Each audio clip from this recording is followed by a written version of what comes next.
कि किस प्रकार से आदिवासी जल, जंगल और पानी के ऊपर अपनी खेती करके या जंगल से फल फ्रूट लाके कैसे अपना जीवन व्यापन पूर्व में करता था।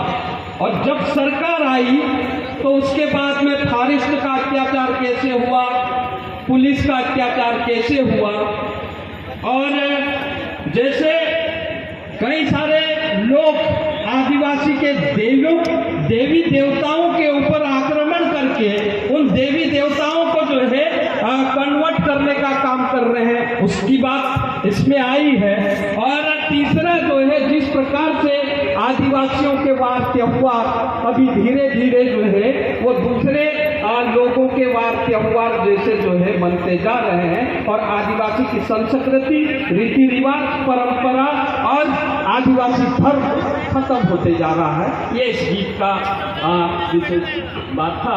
तो मैं अपनी बात शुरू करता हूँ। जिस प्रकार से हम लोग आज यहाँ पर मिशन युवा नेतृत्व 2023 की तैयारी को लेकर ये सम्मेलन का आयोजन किए हैं, लेकिन उसके पहले जब हमारा देश गुलाम था उस समय भी इस तरह के जो है आयोजन हमारे पूर्वज करते आए हैं। जैसे मैं आपको याद दिलाना चाहता हूँ 1857 की क्रांति की। हमने जो है कार्यक्रम शुरू करने के पूर्व हमारे क्रांतिकारियों के चित्र के ऊपर माल्या अर्पण करने के बाद में कार्यक्रम का शुरुआत किया। मैं उन क्रांतिकारियों के आंदोलन के बारे में आपको बताना चाहता हूं कि जिस प्रकार से 1857 की क्रांति में हमारे क्रांतिकारियों ने लड़ाई किया, लेकिन इतिहास में साथियों 1857 में खून की नदियां बही थी, ये बात जरूर लिखी है, लेकिन वो नदियां कहाँ थी और वो नदी में बहने वाला खून किसका था? तो साथियों वो हमको खोजना पड़ेगा। ये भी हमारी एक लड़ाई है कि वो खून किसका था, आजादी किसने लाई।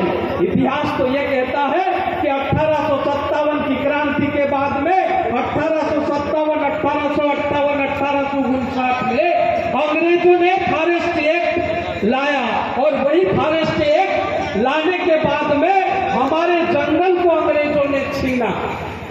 उसके बाद में अंग्रेजों ने जो है हमारे जंगल को छीनने की कोशिश किया।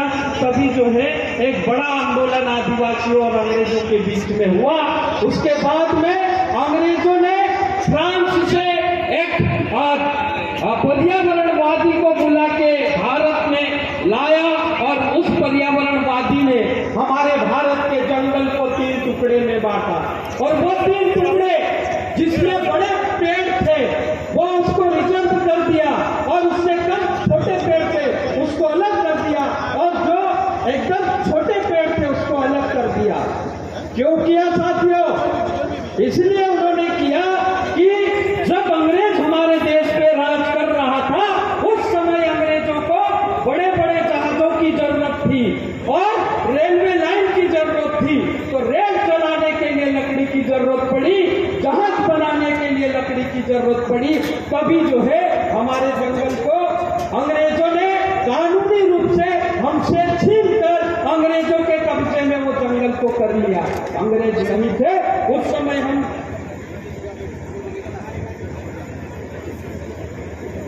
तो इसी ढंग से जो है अंग्रेजों ने हमसे जंगल छीना था, हमको गुलाम बनाया।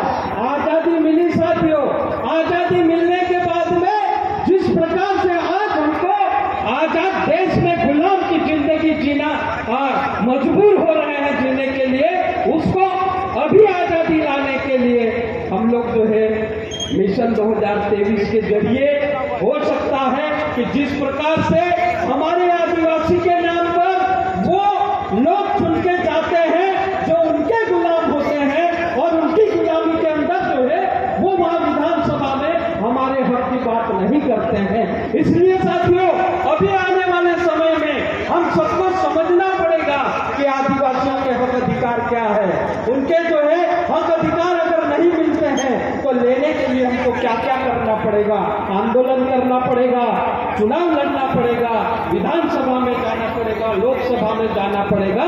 तो उसके लिए हमको तैयारी करना पड़ेगा और सब मिलकर जो है ऐसे आदिवासी साथियों को जो पढ़े लिखे हो, समझदार हो और आदिवासी के हक अधिकार कैसे लाना वो जानते हैं, ऐसे साथियों को हमको मिलकर जो है विधानसभा और लोकसभा में भेजना पड़ेगा। साथियों, इन्हीं दो शब्दों के साथ मैं अपनी बात खत्म करता हूँ। बहुत बहुत धन्यवाद।